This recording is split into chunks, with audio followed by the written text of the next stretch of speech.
عَمَّ يَتَسَاءَلُونَ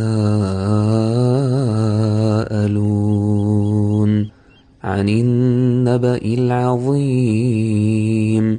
الَّذِي هُمْ فِيهِ مُخْتَلِفُونَ كَلَّا سَيَعْلَمُونَ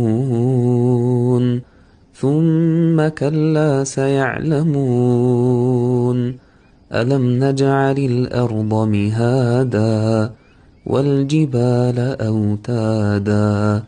وَخَلَقْنَاكُمْ أَزْوَاجًا وَجَعَلْنَا نَوْمَكُمْ سُبَاتًا وَجَعَلْنَا اللَّيْلَ لِبَاسًا وَجَعَلْنَا النَّهَارَ مَعَاشًا وَبَنَيْنَا فَوْقَكُمْ سَبْعًا شِدَادًا وَجَعَلْنَا سِرَاجًا وَهَّاجًا وَأَنزَلْنَا مِنَ الْمُعْصِرَاتِ مَاءً ثَجَّاجًا لِنُخْرِجَ بِهِ حَبًّا وَنَبَاتًا وَجَنَّاتٍ أَلْفَافًا إِنَّ يَوْمَ الْفَصْلِ كَانَ مِيقَاتًا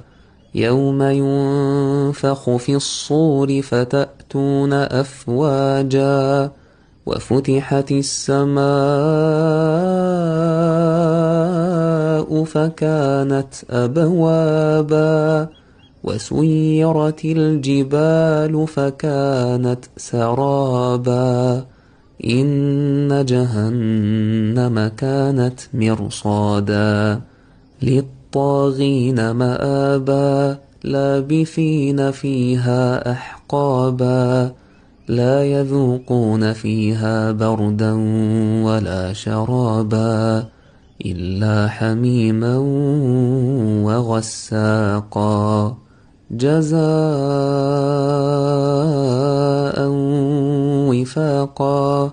إِنَّهُمْ كَانُوا لَا يَرْجُونَ حِسَابًا وَكَذَّبُوا بِآيَاتِنَا كِذَّابًا وَكُلَّ شَيْءٍ أَحْصَيْنَاهُ كِتَابًا فَذُوقُوا فَلَن نَّزِيدَكُمْ إِلَّا عَذَابًا